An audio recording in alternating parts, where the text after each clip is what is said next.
across the line, right? Yep. We are across the line. Whiskey!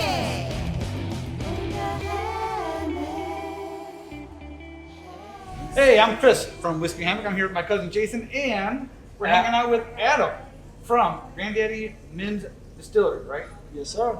Okay, so tell us a little bit about it before we do the tour. Yeah, so welcome in. We're Gran Daddy Mimms Distilling Company. We are a small batch distillery. We specialize in moonshine, but we also make a couple other products. So we're also going to be making 3 vodkas. We're going to make 2 whiskeys. We're going to be making a barrel-aged moonshine as well, so a chartered whiskey, as you would be calling it.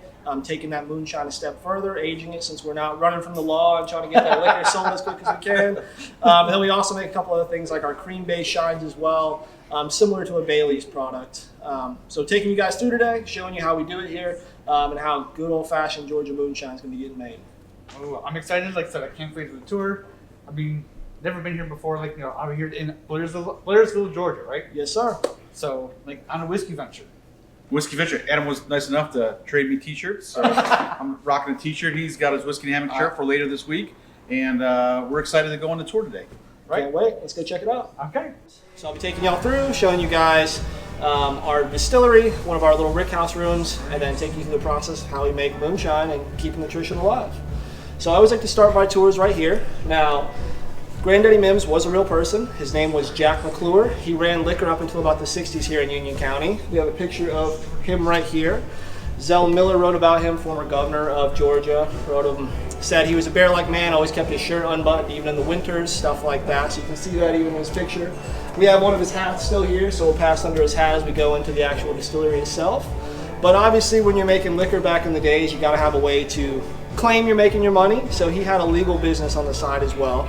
Now it's called the border hop. So Union County, when it was a fully dry county still, you couldn't get anything, beer, cigarettes, nothing. But if you hopped the border over to North Carolina, you could get your beer and your cigarettes. So the border hop was named so because as you crossed the border from Georgia into North Carolina, his store was about as close you could get to Georgia's border without being in Georgia. And that's where you can get your beer and your cigarettes and all the other stuff. But once you were kind of welcomed in the fold and you were kind of like family, you got to go into the back rooms. In the back rooms, you could, of course, get your liquor.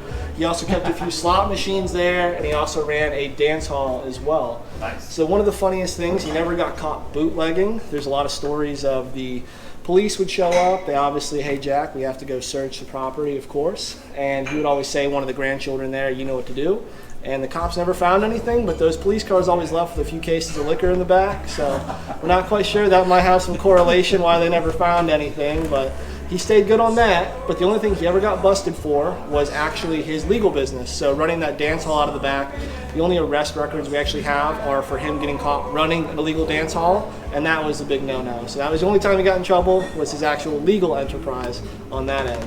But we've actually kept some of the artifacts. So everything you see over here actually was pulled from the border hop itself. So this is one of the slot machines they actually use there.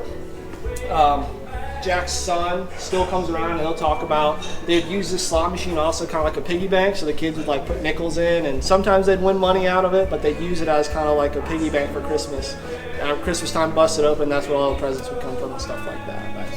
So when we started our brewery itself, we figured keep it in the family, so we started the Border Hop Beer Company. Since he sold beer under the Border Hop, we wanted to sell beer under the Border Hop. So that's a little bit about this part of it, and if y'all would join me through the next part.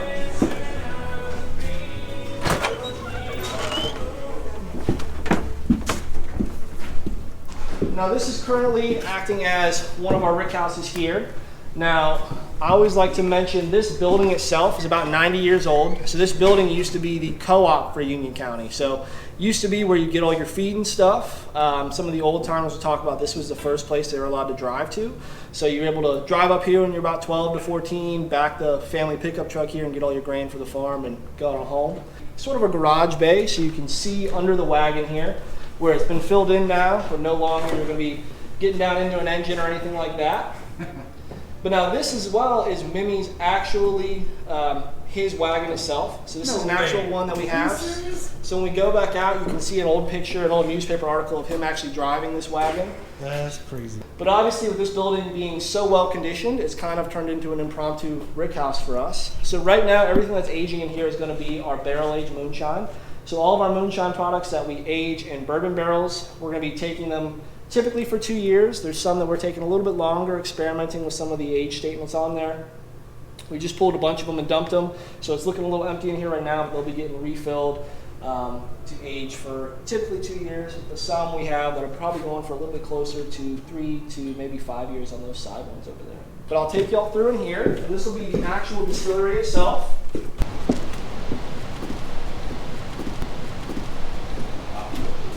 We're primarily a moonshine distillery, so we still do things pretty traditionally here. Corn, water, sugar, yeast, that's all we do with ours. So we're always going to be batching in about 8 of these barrels at the same time. So typically for us, we'll take about a little bit of corn, fill up one of these barrels, and then we'll add water on top, and we steam cook our corn. We steam cooking it just so we don't burn it, get any off flavors and everything like that. Then we're going to add water on top to it, add a little bit of sugar, dissolve that sugar into the mash itself. Unlike traditional whiskey with moonshine, you want to kick up that sugar production and get that flavor out. We'll dissolve the sugar into it, we'll pour water on top, and then very scientifically, you stick your finger in the barrel, and if you'd put a kid in for a bath for that water, you'd add your yeast to it so you don't kill your yeast right away. From there, we button them up, and they're going to sit for anywhere from 30 to 60 days. Typically for us, it's about 45 days right now for sweet mashing. As we get into the spring and fall, it's a little bit easier for our fermentation. So I always like to say, making moonshine is as much of an art as it is a science, so we're really up to whatever the yeast wants to do. So typically every Monday, our head distiller is going to come in. They're going to check these barrels once they know they're getting pretty close, and they're going to check for things that they're looking for to make sure that that mash is done running. And then once they've decided it's ready to run, it'll get put into our production cycle. We'll dump those into our stills, and then we'll make liquor out of them. So the same thing about yeast, is it like a proprietary yeast? Do you use a wild yeast? Do you have your own? We have a special yeast we use here. I don't know if I can give away too many secrets, but we have a special yeast that might not be a typical distiller's yeast you would be using. Okay. Now, as you can see, all of these are at different stages of fermentation. So these barrels right here just got mashed in, so you can kind of see this is a fresh fermentation on these.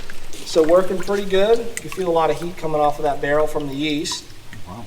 These just got mashed in this previous week. And then from there, we have 2 stages. So these are going to be when we don't have our puke buckets active.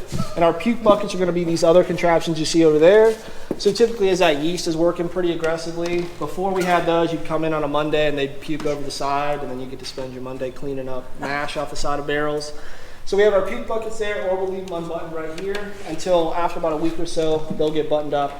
We just use a simple airlock on these. These are just old glassware we have filled with water, and they're going to be bubbling as a basic airlock for us. So a little way of us to recycle some of our glass.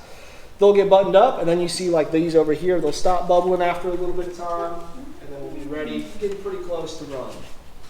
Now from there, 8 of those barrels get pumped into our stills here. We have 5 stills currently. So our first set of stills we'd ever had built for us is going to be Jack and Jenny here. They've been our workhorse for most of it, and they're a very traditionally built still like you would have seen out in the woods. So a little bit bigger than what you would have seen. So some common differences you might see, we have no way to access our actual spent grains or our spent mash in the pots. So we don't do any sour mashing, so we don't actually reach back into them. They get washed out. But they're running an open propane burner.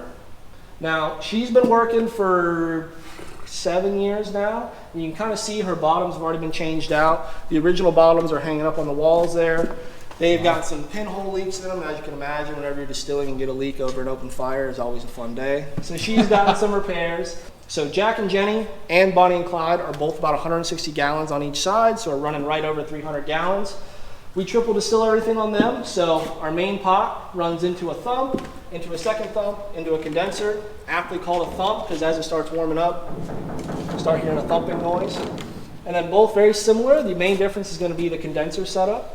So right here, steam comes into this pot right here, cold water right here. We get liquor coming out the bottom. So for our moonshine, typically whenever we're running, our stills will start about 165 proof. They'll work down somewhere to about 90, 95 proof before we cut them off. So we collect our heads and our hearts. We don't collect any of our tails. Once we get into that, after our sweet spot, we're good to go. We'll cut them off. We're relying on all of our tastes, all of our senses, I should say. So you don't want to be tasting the whole run like I've made that mistake when they gave me my distiller's test to let me run the stills by myself. So typically, start at 165, let her run. You can smell it. Being a corn-based distillery with that sweet mash, there's a very distinct smell that comes out. Once we start running a little bit closer to about 130, 100, we'll start reading the bead. So if you guys have ever seen moonshiners, the old way of reading the bead, we still use that. Now, typically you can read your bead on any straight liquor. So what you'll be seeing is we're looking for a couple things. Main thing we're looking for is a row of pearls. So whenever you get this, give it a quick shake. There's one single line of bubbles that form. They're all in a row. That's going to be the row of pearls right there. Give it a shake, very quick, like a flash. So this is in 140 proof. I've tested this on our gun. We learn on a jar of 100 proof. So as soon as you give it a shake, first thing I'm going to start doing is counting in my head. 1, 2, 3, right about 3 seconds.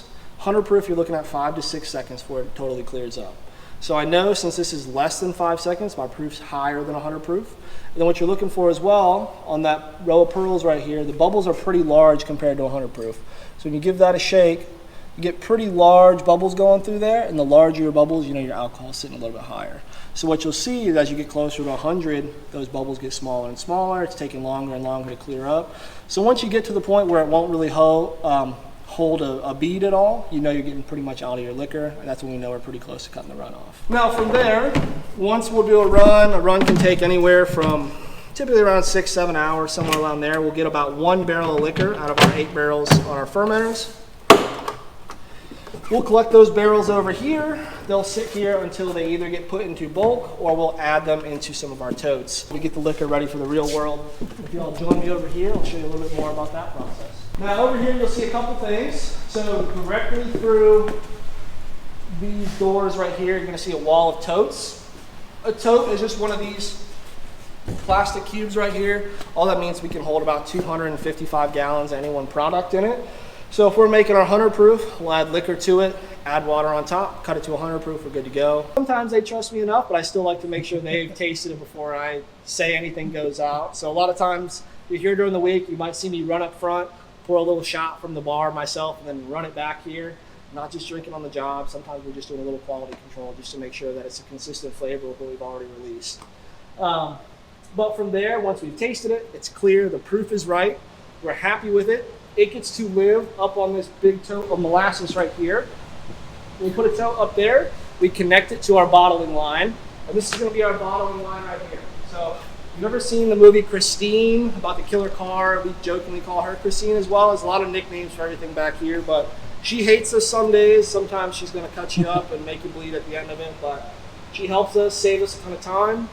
This got upgraded from these 4 over there. So that little machine right there was our original bottler. Everything was hand bottled, put the hand labels on. Everything was done by hand on one of those production lines. Now we have a full machine rig that will do it for us. We are distributed in about 7 states right now, the biggest being North Carolina, Georgia, and Florida. So if Florida Walmart puts an order in, load up a couple pallets of those, stick them on a truck, send them out. Good to go. So people all around the Southeast can enjoy our products as well.